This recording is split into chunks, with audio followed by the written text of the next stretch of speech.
Hello everybody, my name is Mario5514 and welcome back to another Splatoon Talk video. In this video we're going to be looking back at some of the weapon kits from the Splatoon 1 era, specifically the rollers. Like I've done in the recent videos that I've done, we're going to be ranking all of these weapons on their kits with their style and their power, as the rollers had their best and worst moments in Splatoon 1. And without a further ado, let's get started. First up is the Splat Roller with Suction Bomb and Killer Whale. This is the first weapon in the game that you're introduced to Killer Whale, aside from the regular Sploosh-matic and the regular Blaster, as well as the L3 Nozzle Nose. But in Splatoon 1, rollers worked a lot differently than they do in the later games. You don't have the vertical flick, but you have the horizontal flick only.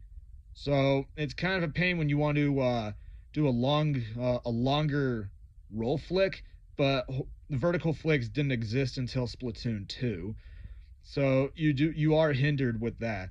But you have Suction Bomb, which is one of the best subs in the game, but you have Killer Whale, which is 160p, the cheapest for any special in the game, like I've mentioned in the previous videos. Style wise, Splat Roller looks very well in Splatoon 1 than it does in the later games.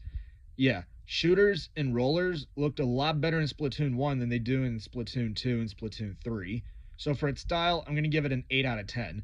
Power-wise, you have a solid kit with Suction Bomb and Killer Whale. I just don't see it used as much, as people would probably use they would probably use another roller that would better suit their situation, like the Crack-On Splat Roller. But for power, I'm going to give it a 7 out of 10 for a score of 15 out of 20. Next up is the Crack-On Splat Roller with Squid Beacon and Kraken. This is one of the most widely used rollers in the game, given how broken Kraken is. And it is at 200p, a little expensive, but it's still a special that people would use the most next to Bubbler. But on top of it, you have medium special depletion. Like I've mentioned in the previous videos, if your weapon has light special depletion, it means you're only going to lose 25% of your charge. Medium, you're going to lose 50%, and heavy, you're going to lose 75%. So if you're playing Splatoon 1, like if you're playing on Pretendo, then you have to keep in mind how much of your special gauge you're going to lose when you get splatted. Style-wise, Crack-On Splat Roller is the same thing as the regular roller, but I kind of like the Crack-On logo on the sides of the roller that you see. A very nice touch to it. I'm going to give it a 7 out of 10. It's just the same as the Splat Roller, but with Crack-On's brand. Power-wise, you are heavily dependent on Kraken, as Squid Beacon is more of a support-related sub, as you're just putting down markers where your teammates can jump to, but your opponents can destroy them. But Object Shredder doesn't exist until Splatoon 2, so you're fine with it. It's just underutilized right now. But for power, I'm going to give it a 8 out of 10 for a score of 15 out of 20. Next up is the Koro Splat Roller with Splash Wall and Inkzuka. This was one of the most hated rollers in the game. Prochara said for this weapon, what if we took a vanilla roller or a regular Splat Roller and gave it Splash Wall for no apparent reason and then give it a 220 Inkzuka? I mean, you do have light special depletion with this weapon, but given how long it takes for you to charge Inkzuka, yeah, from what I've heard, you're only getting 2 Inkzukas per game, so good luck with that. And you're going to be dependent on special charge up in a game when quick respawn and damage up were widely used. And yeah, from what I've heard from Prochara, Splatoon 1's meta was defined by quick respawn and damage up, but quick respawn was used more than damage up. Style-wise, I kind of like Koro Splat Roller's look. The different color, the color scheme is mixed up compared to the regular and Crack-On Splat Roller. I really like the blue and red hints that I see there. I'm going to give it, for style, I'm going to give it a 9 out of 10. Power-wise, I'm just going to say this. Splash Wall and Inkzuka may look bad for a roller, but there are 3 things I can think of with this weapon.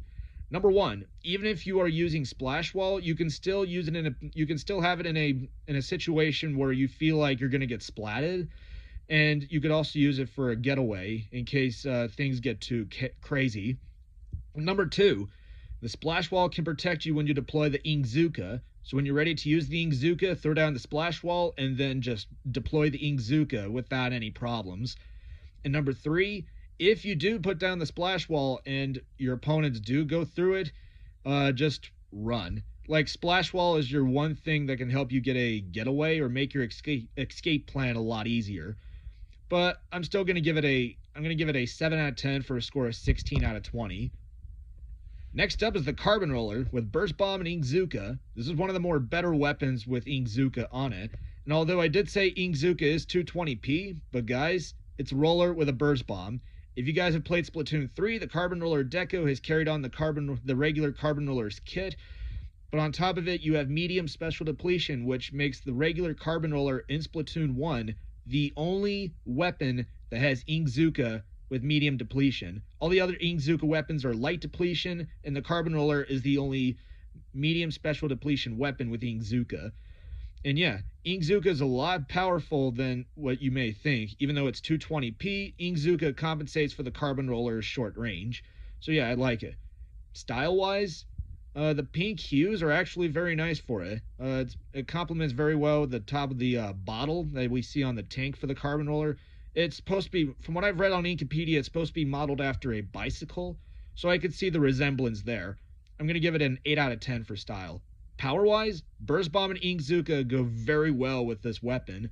I mean, we have seen Splat Bomb and Inkzuka with the Splooshmatic 7, and we've also seen Suction Bomb and Inkzuka with the Tenatech Splatter Shot, as well as Point Sensor with the, if you're looking at the Forge Splatter Shot Pro. But for this power, I'm going to give it a perfect 10 out of 10 for a score of 18 out of 20. Carbon Roller's looking very good in this game. Next up is the Carbon Roller Deco with Seeker and Bomb Rush. Now, a lot of you may miss this weapon, but like I've said in the previous videos I've done, Seeker, which is a sub-weapon that's only found in Splatoon 1, which is a combination of Curling Bomb and Auto Bomb, uses up to 90% of your ink tank. Yeah, this thing was more ink hungry than Suction Bomb, which used like up to 80%. So Seeker was a lot more ink hungry, and its targeting abilities were not very accurate, as we see with the Auto Bomb. But Carbon Roller Deco is the only weapon in Splatoon 1 that had Seeker Bomb Rush, and it's 180p. And Bomb Rush is 180p, so it's one of those cheap specials that you could just use and just keep going. And on top of it, you have light depletion, so you have nothing to lose. Style-wise, it's the same thing as the regular Carbon Roller, but with the Deco decals all on it. So I'm just going to give it a 7 out of 10. Power-wise, I do like Seeker and how it worked in Splatoon 1. I just don't think it's not very effective. It's more of a, people would more likely use it as like Curling Bomb, as we see in the later games, more than it is for its Auto Bomb features. So for power, I'm just going to give it a 7 out of 10 for a score of 14 out of 20. Next up is the Dynamo Roller with Sprinkler and Echo Locator. A lot of you may miss a lot of you have used this weapon in Splatoon 1. I mean, Sprinkler is not bad for it, given that how slow Dynamo is. But you also have Echo Locator, which I've said in the previous videos, Echo Locator is more of a support-related special that gives you a free recon and a free ink tank refill. But on top of it, you have 200p to use the Echo Locator. But the Dynamo Roller has heavy depletion, which means if you get splatted, you're going to lose 75% of your charge, so be careful.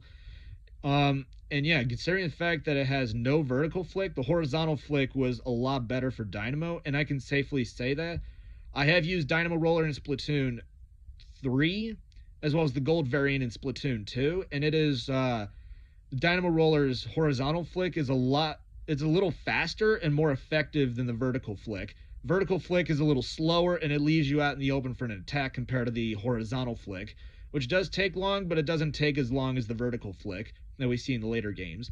Style-wise, I kind of like the metal look it has, like it's, like you took pieces of scrap and you just assembled it into a weapon that's like, look at this. So for its style, I'm going to give it a 7 out of 10. Power-wise, Sprinkler and Echo Locator may be good, but it's more of a support-related kit. So I'm going to have to give it a 6 out of 10 for a low score of 13 out of 20. There are more alternatives to this weapon. Speaking of alternatives, let's talk about the Gold Dynamo Roller with Splat Bomb and Ink Strike. This was basically the same thing that we see with the Splatter Shot Pro and the Wasabi Splatter Shot.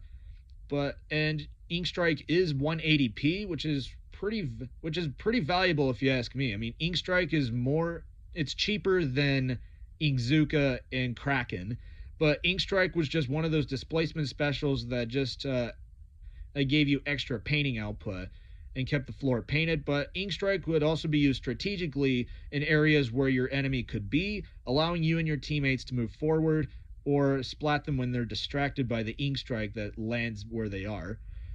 But I mean, you do have heavy depletion, so it's basically the regular Dynamo all over again.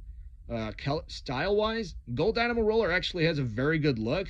From what I've read on Inkipedia, the Gold Dynamo Roller's look, the gold paint on it, or the gold look it has, was more shinier in Splatoon 1, but then in Splatoon 2, it was more of a duller color. So for its style in this game, I'm going to give it an 8 out of 10. Power-wise, you are relying on Splat Bomb to carry out your attacks, but you also have Ink Strike, which Ink Strike is not very good on Dynamo in general, but at the same time, Ink Strike could also give the Gold Dynamo Roller more of an advantage in pushing your opponents away from you if you launch it right near your feet or right next to you. So I could see that happening, but it just takes a while for you to aim it in the right spot you want to point it at. And with the Ink Strike, you are out in the open for any attack for 10 seconds. So for power, I'm going to give it a 7 out of 10 for a score of 15 out of 20. And finally, we have the Tempered Dynamo Roller with Seeker and Killer Whale. Now, I just mentioned how Seeker is not very good, but guys, giving a Dynamo Roller Seeker or like a Curling Bomb would definitely be interesting to see. If Tempered Dynamo Roller was added in Splatoon 3, I could see Curling Bomb or Auto Bomb being used. And not only that, with this weapon you have medium special depletion, so your chances of deploying your special looks a lot better than the other two models. And it's 160p for the Killer Whale, which is very crazy. Style-wise, the purple looks amazing on it. The tempered look looks a lot better than the gold variants. So for its style, I'm going to give it a 9 out of 10. Power-wise, I mean, you are relying on Killer Whale to carry out your attack, as well as Seeker not being very reliable.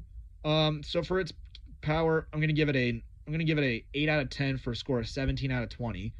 And that's it. That is all of the kits from the Splatoon 1 era. Thank you all for watching. If you guys liked the video, be sure you subscribe, and don't forget to leave a like on the video. If you want to see more videos like this, just send a comment below. Thank you for watching, and I will see you in the next video. And until then, stay fresh.